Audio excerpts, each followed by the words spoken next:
Fala galera, vamos para a quarta aula essencial de biologia. E nessa aula a gente vai ver conceitos de fisiologia, tanto fisiologia celular como também fisiologia animal. Funcionamento de células, algumas coisas importantes e algumas outras coisas importantes também para a zoologia. São conceitos aí que se você aprende, grande parte das aulas vai fluir com muito mais facilidade. Primeiramente, a gente vai trabalhar os conceitos de fisiologia da célula e os conceitos de transporte, ou seja, processos de trocas entre as células e o meio externo. E o primeiro processo de troca, o primeiro tipo, a primeira classificação, a gente vai ter aí os processos passivos. Os processos passivos são aqueles que ocorrem sem gasto de energia. A energia da célula que nós vimos na nossa primeira aula essencial é o ATP. E aqui a gente não vai precisar de ATP. Cara, sabe o que isso significa na prática? Que um processo passivo entre uma troca, a célula e o meio, tanto de dentro para fora quanto de fora para dentro, vai acontecer até mesmo se a célula estiver morta. Porque não exige energia para isso. Então vai acontecer de forma natural. E o primeiro processo passivo é a difusão, que é simplesmente a passagem de moléculas do meio mais concentrado para o meio menos concentrado. Basicamente, então, gente, é a tendência das moléculas naturalmente se espalharem. É isso que é a difusão. Para exemplificar para você, ó, se eu tiver ali de um lado da membrana da célula, ali você está vendo um zoom, ó, na membrana plasmática aqui, ó. Se você tiver a membrana, aí você tem ali, ó, lado de baixo é o lado de fora, lado de cima e aloplasma dentro da célula. Você está percebendo que você tem mais moléculas de um lado do que do outro? O que vai acontecer?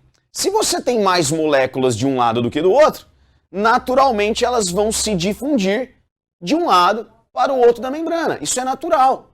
Vai acontecer de forma passiva. E existe uma definição que esses processos passivos, eles são a favor do gradiente de concentração. Então, galera, quando você encontrar esse termo, ó, o processo é a favor do gradiente de concentração, entenda assim, ele está acontecendo de uma forma natural. Ele está acontecendo de uma forma que é espontânea, passivamente. A favor do gradiente de concentração é a favor de uma tendência natural. A difusão, ela é assim. Acendeu um fósforo, o cheiro espalhou lá, o aroma espalhou. Você acende o fosforinho lá, o que acontece? Ó, o aroma ele espalha. Você abriu um frasco de perfume, espalha.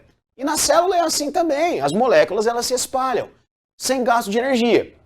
Só que tem moléculas que atravessam livremente a membrana. Aqui nós estamos vendo aí essas moleculinhas simbólicas que elas vão atravessar livremente a membrana. Porque as características delas e da membrana têm a ver para uma passar pela outra. Só que tem moléculas que não têm características químicas para passar diretamente por qualquer ponto da membrana. Já, mas como é que elas vão passar? Aí elas vão passar por uma difusão chamada de difusão facilitada. A difusão facilitada é uma difusão. É uma tendência a se espalhar. Só que com o auxílio de uma proteína transportadora. Também é um processo a favor do gradiente de concentração, só que é um processo que está acontecendo com uma proteína transportadora envolvida. Do mais para o menos. Do mais concentrado para o menos. É a tendência a se espalhar. Eu chamo de difusão facilitada porque tem uma proteína que permite a passagem. A glicose, por exemplo, nas células entra assim.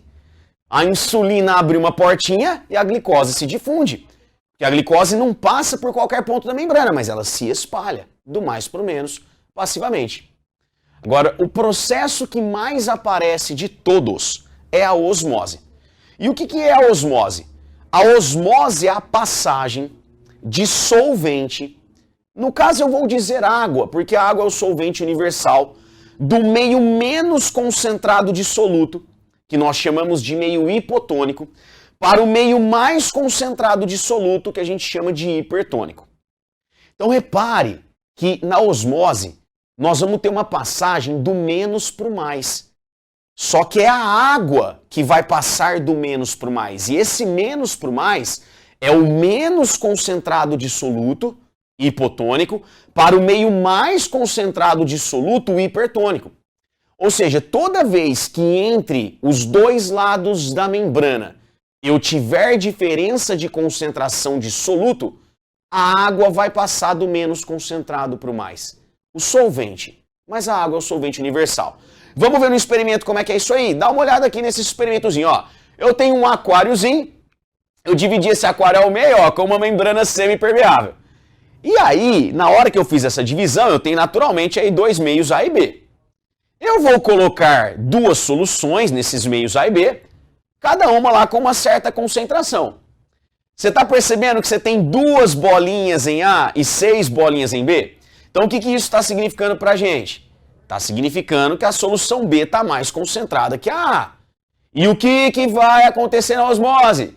A água vai passar do meio de menor concentração para o meio de maior concentração, sempre que tiver diferença entre os dois lados da membrana. Então, nesse caso, veja, a água ela começa a passar de A para B. Vai diminuindo o volume de água em A e aumentando o volume de água em B. Hoje é até o infinito. Não, até as concentrações se igualarem. Porque perceba agora que, apesar da solução B ter 3 vezes mais partículas, ela também está com 3 vezes mais volume. Então as concentrações se igualaram. E aí o que acontece? Cuidado! Não é que para de passar água, é que ela começa a passar na mesma proporção para os dois lados, porque igualou. Então, enquanto existe a diferença de concentração, você vai ter fluxo de água mais para um lado do que para o outro. Igualou a concentração, fluxo de água proporcional para os dois lados. Um outro experimento clássico que tem a ver com isso é o que ocorre com hemácias humanas, nossos glóbulos vermelhos, nossos eritrócitos, se nós os colocarmos em tubos de ensaio com concentrações diferentes. Por exemplo, ó, primeiro tubo de ensaio aí é um meio hipotônico.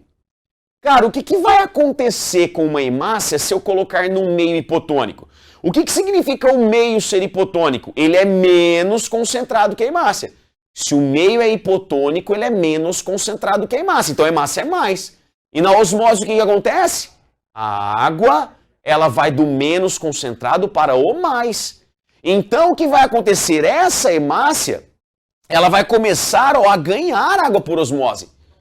Pode ser que ela apenas inche, dependendo da diferença de concentração, ela vai ganhar tanta água que ela não vai suportar. Aí ela vai estourar. Essa célula vai sofrer lise. Um termo mais técnico para quando a hemácia sofre lise é o termo hemólise. Então essa hemácia, ela sofre uma hemólise. Gente, não é em qualquer meio hipotônico que a hemácia vai sofrer uma hemólise. Ela vai sofrer uma hemólise se eu tiver uma diferença de concentração que é suficiente para ganhar tanta água que ela vai estourar. Guarda isso aqui. Se nós estivermos na água destilada, a água destilada não tem nada, só água, a diferença de concentração é tamanha que essa célula vai estourar. É certeza que ela vai estourar. Hoje, então, qualquer célula estoura na água destilada? Não, as células animais sim. As células vegetais não estouram em água destilada porque elas têm a parede celular. E a parede celular, com a sua relativa rigidez, ela não deixa a célula explodir, vamos dizer assim. E tem protozoários que têm uma organelinha chamada vacúolo pulsátil que consegue rapidamente eliminar essa água que entra por osmose. Esses protozoários, que são de água doce, por terem o vacúolo pulsátil, eliminam o excesso de água e não estouram, mas são protozoários. A célula vegetal não estoura por causa da parede celular, mas é uma célula vegetal. Células animais em água destilada estouram. Agora, eu posso colocar a hemácia também no meio isotônico. Se eu coloco no meio isotônico, o meio tem a mesma concentração que ela. Então, o que vai acontecer? Nada. E cuidado, porque quando eu digo nada, é nada em relação à alteração de volume. Porque está sempre passando água, só que para os dois lados na mesma proporção. Então, em meios isotônicos, esse meio 2, o fluxo de água para os dois lados é a mesma coisa. A hemácia não tem o seu volume alterado. Assim como não teria nenhum tipo de alteração a célula vegetal e o protozoário. Só que o protozoário tem o de água doce, tem o vacúolo pulsátil, então para ele isso aí é tranquilo.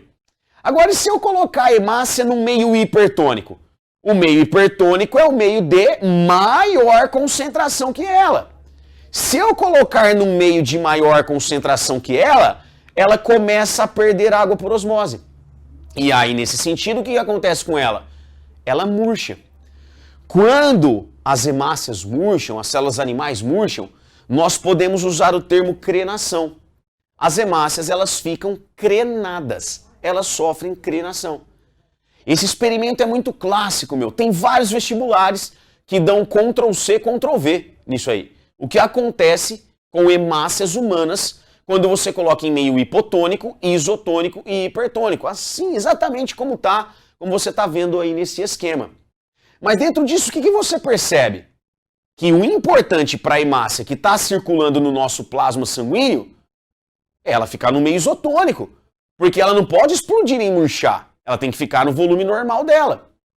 Aí, galera, o plasma sanguíneo, ele tem que ser sempre na mesma concentração da hemácia, para o seu corpo funcionar nas melhores condições. E quem faz isso, quem controla essa quantidade de água no plasma, é sobretudo o rim. Os nossos rins, eles não são órgãos apenas excretores, eles fazem muito mais coisas. Entre elas, a osmorregulação. Porque, cara, se você beber muita água, o seu plasma sanguíneo vai ficar diluído, concentração baixa. A tendência é que suas hemácias ganhem água por osmose. Como é que o que seu rim vai fazer? Vai eliminar excesso de água ali na urina, para deixar o plasma na concentração da hemácia. Ô, João, meu plasma sanguíneo está hipertônico, está concentrado, eu estou muito desidratado, ou eu comi muito sal. O que vai acontecer? Você vai precisar reter água no corpo. Você vai ter sede para ingerir água e não vai formar tanta urina. A urina vai sair concentrada, amarelona, fedidona. Por quê? Porque você está segurando essa água no corpo. Então percebe a importância dos rins nesse sentido? Porque, se as suas hemácias não tiverem condições ideais, as suas células não tiverem condições ideais em termos de osmorregulação, você morre. Olha como a osmose ela está o tempo todo aí na nossa vida. É super importante esse processo. Cai muito nos vestibulares. Mas tem um outro tipo de transporte que pode aparecer. Aí nós já vamos para uma outra categoria. A categoria passiva cai muito, a osmose chove no vestibular. É disparadamente o processo que mais cai. Só que a gente também tem a categoria chamada transporte ativo. O transporte ativo é um transporte com gasto de energia, com gasto de ATP. Então ele não vai ocorrer passivamente. Ele não vai ocorrer numa célula que morreu. Ele vai acontecer somente em células vivas. Transporte ativo gasta ATP. E basicamente o que ele é? É a passagem de moléculas do meio menos concentrado para o mais concentrado. É um processo contra o gradiente de concentração. Lembra que ser a favor do gradiente de concentração é a favor da tendência natural? O processo ativo é o contrário, ele é contra a tendência natural. Obviamente, por ser contra a tendência natural, vai gastar energia, porque é contra a tendência. Então, por exemplo, vamos lá, para simbolizar, deixando bem claro aqui que gasta ATP. Cara, se abrir um frasco de perfume, qual que é a tendência natural? A tendência natural do perfume é se espalhar, é a difusão. Ai, João, eu quero guardar de volta o cheiro ali dentro. Primeiro que você não vai conseguir, mas vamos supor que fosse possível. É óbvio que você teria um gasto energético para jogar todo mundo contra a tendência natural, porque as moléculas querendo espalhar e você querendo concentrar. Então os transportes ativos, eles têm gasto de energia. Então, por exemplo, por que acontece isso? Eu estou representando aqui uma célula, dentro da célula eu vou chamar de meio A e fora dela de meio B. Aí eu tenho uma certa molécula em maior concentração dentro da célula em relação a fora dela. Cara, qual que é a tendência natural? A tendência natural é essa aí. A tendência natural é a difusão, porque a tendência natural é que as moléculas se espalhem. Só que quem disse que isso pode acontecer? Vai depender do caso. Às vezes uma célula precisa deixar alguma coisa concentrada dentro dela. Se a célula precisar deixar alguma coisa concentrada dentro dela, ela vai ter que jogar de volta para dentro. Ela vai ter que fazer o transporte ativo, que é com gasto de energia, com gasto de ATP. A célula, ela faz transporte ativo para manter uma diferença de concentração que é necessária para ela. Às vezes, a célula faz isso até para osmose. Por quê? Porque, por exemplo, o meu rim quer jogar mais água fora na urina. Se ele joga o sal fora, por transporte ativo, ele força a saída de sal, consequentemente a água vai no embalo por osmose. Porque quando eu crio uma diferença de concentração de soluto, a água vai por osmose. Então o transporte ativo é necessário, muitas vezes. E guarde isso. Somente um transporte ativo permite manter uma diferença de concentração. Ele gasta energia, mas somente ele permite manter uma diferença de concentração. Se você tiver uma célula e qualquer coisa tiver mais concentrado dentro dela do que fora, ou mais fora até, mais concentrado fora do que dentro, e isso se mantém, é certeza, ela está gastando energia, ela está fazendo transporte ativo, ela está viva.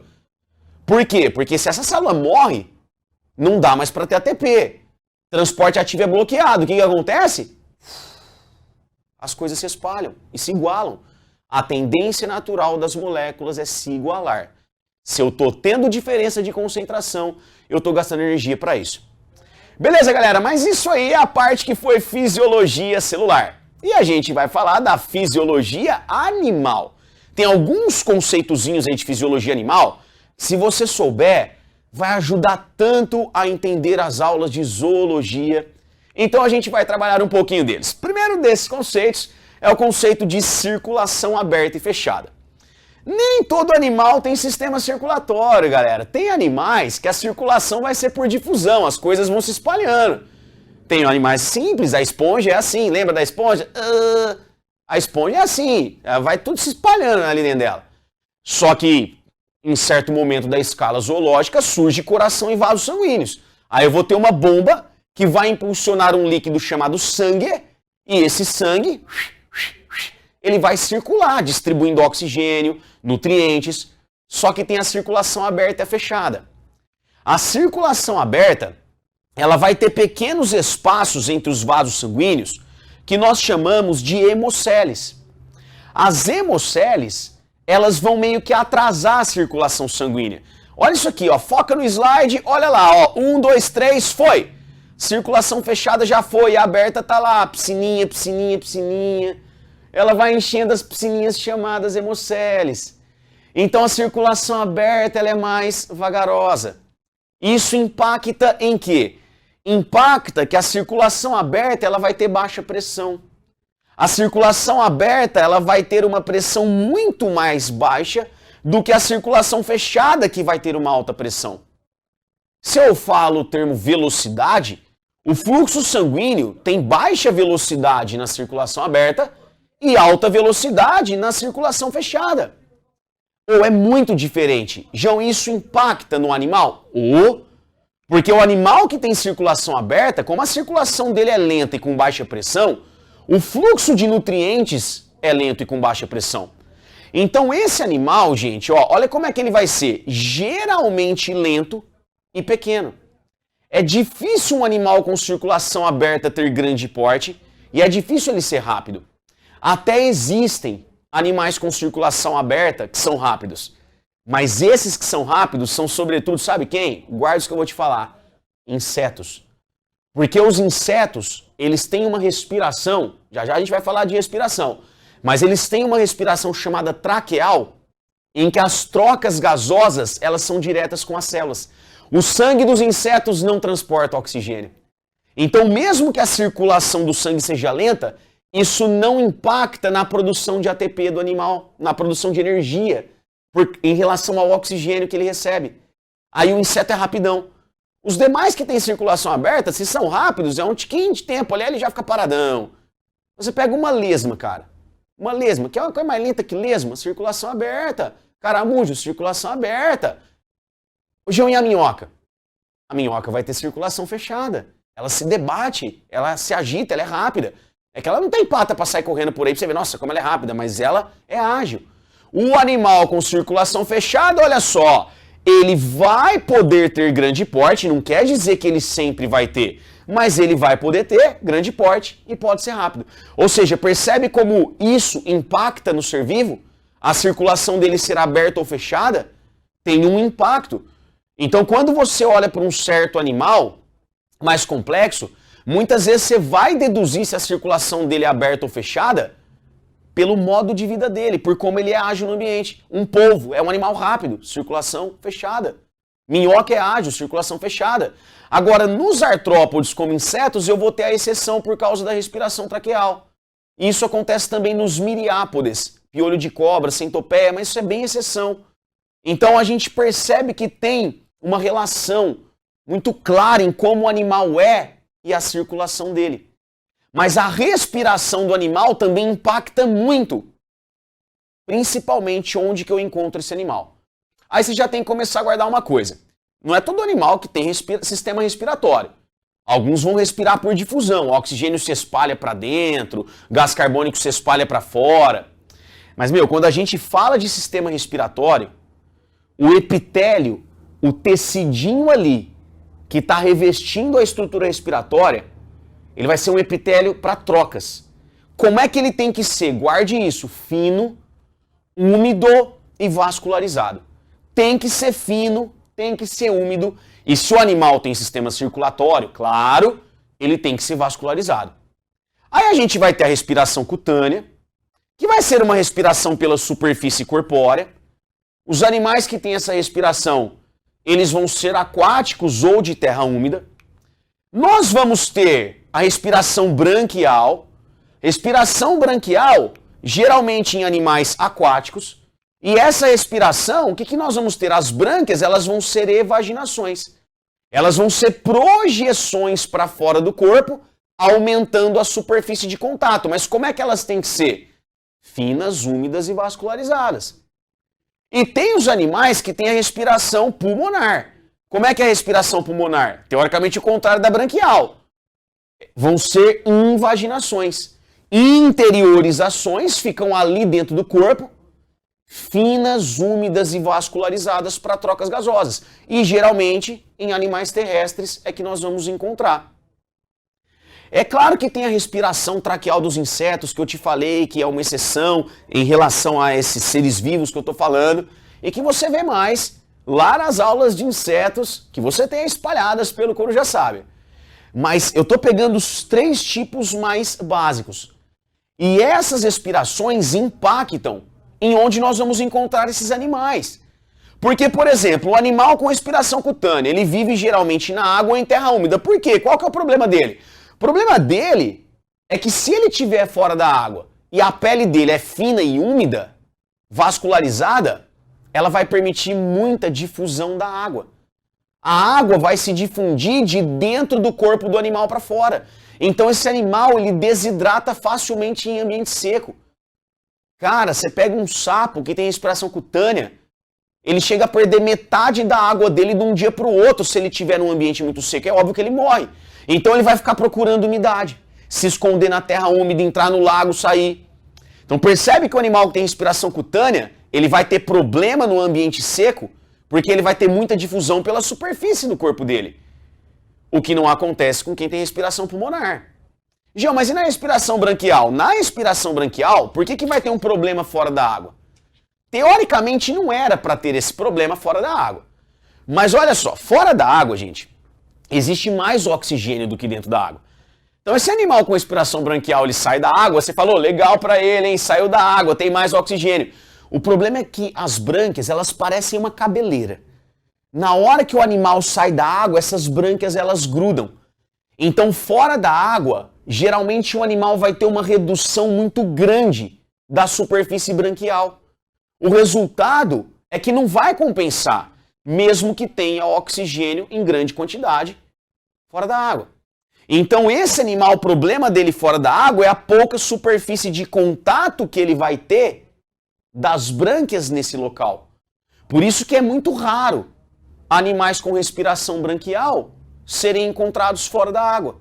A maioria é aquática, de longe. João, mas eu encontro animal com respiração branquial que vive em ambiente terrestre? Terra úmida. Quem? Crustáceos. Não todos, minoria, mas tem. Tem caranguejo, que é de terra úmida, o tatuzinho de jardim. Só que você não vai ver esses caras andando na areia do deserto, cara, porque o cara desidrata. Não dá. Animal que tem respiração branquial, quase sempre aquático. Tem exceção? Terra úmida. Guarda isso aí. Agora a respiração pulmonar. Qual que é o problema do animal com respiração pulmonar? O problema dele vai ser dentro da água. Ô, Jean, mas por quê? Porque, gente, primeiro, a respiração pulmonar, ela exige uma mecânica de fluxo para dentro e para fora, porque os pulmões são internos. A vantagem do pulmão ser interno é que a umidade fica presa dentro do corpo. Só que ele vai ter uma desvantagem embaixo da água, é óbvio. Porque não dá pra gente fazer mecânica aquatória. Eu consigo fazer mecânica ventilatória. Eu consigo pegar meu diafragma. Eu consigo fazer isso com o ar. Não dá pra fazer isso com a água. E outra coisa, a água tem muito menos oxigênio que o ar. Porque se fosse possível a gente entrar na água, a água se ela tivesse muito oxigênio e eu ficasse assim, ué, eu respiraria embaixo da água, mas eu não consigo fazer isso, lá não tem muito oxigênio. Sabe qual que é o resultado disso? Cara, nenhum animal que tem pulmão verdadeiro, nenhum animal que tem pulmão típico mesmo, ele vai fazer essa mecânica embaixo da água. Ah, João, mas não tem animal com respiração pulmonar que vive na água. Eu já ouvi falar que a baleia tem respiração pulmonar. Tem, ela é mamífero. Ah, João, já ouvi falar que a tartaruga tem respiração pulmonar. Claro que tem, ela é réptil. Ô, João, mas o que esses animais fazem? Sobem, fazem a mecânica ventilatória e descem. Eles não podem ficar 100% do tempo submersos, porque não dá para fazer essa mecânica embaixo da água.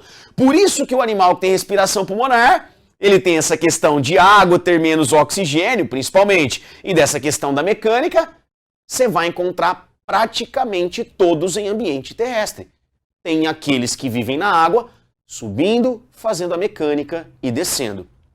E para a gente finalizar essa parte fisiológica, eu vou falar para você dos tipos de excretas nitrogenadas. Todo ser vivo aí que come, ele produz excretas nitrogenadas, derivadas do metabolismo de proteínas. Cara, essas excretas são tóxicas e nós temos que eliminá-las, porque senão a gente morre. E tem 3 excretas nitrogenadas principais. A amônia, que ela é muito solúvel e por isso nós consideramos muito tóxica. A gente vai ter o ácido úrico, que ele é insolúvel e por causa disso ele é pouco tóxico.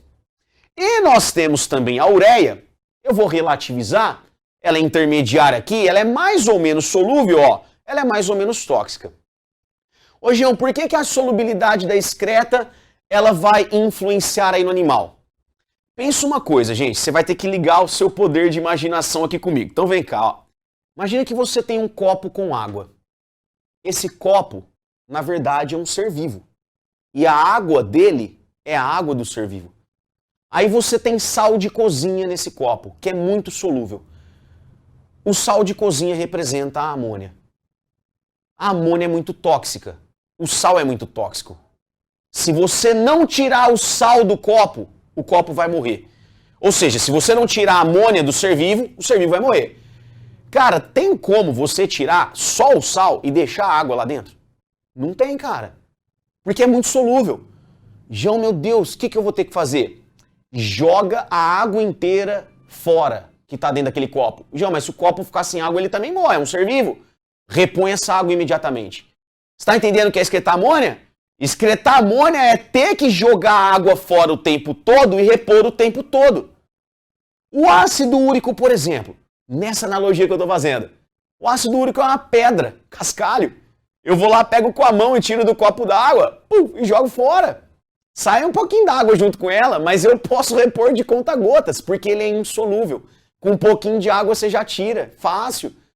Entende isso, esse exemplo do sal e da pedrinha? Então, quanto mais solúvel é uma excreta, o que vai acontecer?